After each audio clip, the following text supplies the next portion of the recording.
Top quality और consistent performance के लिए सिर्फ सिल्वर पंप्स। टॉप क्वालिटी और कंसिस्टेंट परफॉर्मेंस के लिए सिर्फ सिल्वर पंप्स, नाम याद रखना। नागपुरातील महाल परिसरामध्ये चोख सुरक्षा व्यवस्था आजही तैनात आहेत।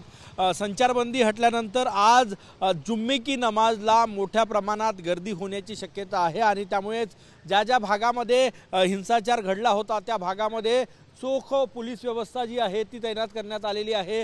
नागपूर पोलीस तैनात आहेत, राज्य राखीव पोलीस दलाचे जवान तैनात आहे आणि मोबाईल सर्व्हिलन्स व्हॅन सुद्धा तैनात आहे। बघा या ठिकाणी छत्रपती शिवाजी महाराज चौकात सध्या मी आहे आणि या ठिकाणी दोन मोबाईल व्हॅन्स तैनात करण्यात आलेला आहे। संपूर्ण जनजीवन जे आहे ते रुळावर आलेलं आहे, मार्केट सुरू झालेलं आहे आणि आज जुम्मे की नमाज आहे आणि त्यामुळे मोठी गर्दी या संपूर्ण परिसरात म्हणजे जामा मस्जिद परिसर असो, चिटणीस पार्क परिसरातलं मस्जिद असो किंवा छत्रपती शिवाजी महाराज चौकामध्ये जे मस्जिद आहे या ठिकाणी जुम्मे की नमाज पठण करायला मोठ्या प्रमाणात गर्दी होण्याची शक्यता आहे। आणि या सगळ्या पार्श्वभूमीवर ज्या ज्या भागामध्ये हिंसाचार घडला होता त्या भागामध्ये पोलीस यंत्रणा जी आहे ती या ठिकाणी अलर्टवर आहे। मोबाईल सर्व्हिलन्स व्हॅन जे आहे तो आपण या ठिकाणी बघू शकतोय। बघा मोबाईल सर्व्हिलन्स व्हॅन्स आहे आणि यामुळे प्रत्येक गोष्ट प्रत्येक हालचालींवर या व्हॅनच्या माध्यमातून पोलिसांची नजर जी आहे ती ठेवली जात आहे। एकूणच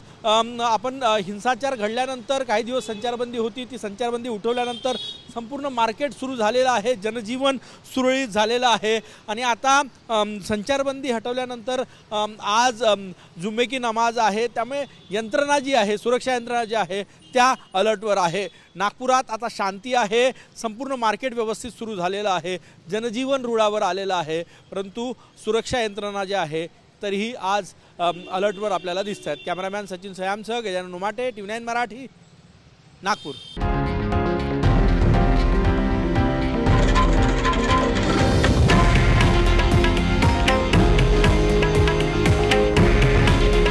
हे आहे देशातील नंबर 1 न्यूज नेटवर्क आणि आपण पाहत आहात TV9 मराठी। काळजी तुमची, हित महाराष्ट्राचं।